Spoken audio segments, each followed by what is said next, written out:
Hello valued employees of Fredbear's Family Diner. As you know, we had an incident a few months ago involving one of our robots which has damaged the company's reputation.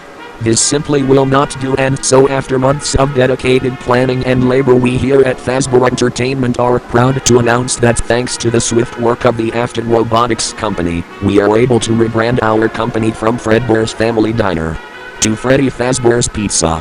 This rebrand involves replacing our old characters with new ones that children may already be familiar with if they have watched the Fredbear and Friends TV show. These characters include Freddy Fazbear, Bonnie Bun, Chicka Chicken, and Captain Pirate Foxy the Fox. There will also be some changes in the process of how some things work, as we are switching to embracing safer technology than we previously used. There will be no spring block suits of any kind in use around the restaurant due to their fragility and liability. Animatronic costumes therefore will not be wearable, and mascot costumes will be stored separately to the spare parts and suits. Finally, there will no longer be a safe room. The safe rooms were typically used as bleeding out rooms if a spring block failure were to occur and serve no real use other than being another storage room, so the safe room at this location will now be locked permanently as well as taken off the camera map. Back to the robots.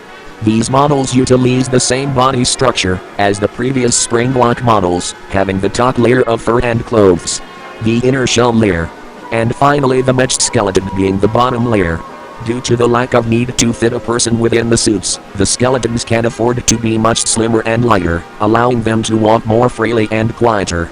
These models have also received an upgraded optical recognition system. They can now identify faces of employees using a system of analyzing features such as face shape, nose and jawline structure, and retinas. Now, you may be wondering, what will happen to the Fredbear and Spring Bonnie suits? Great question.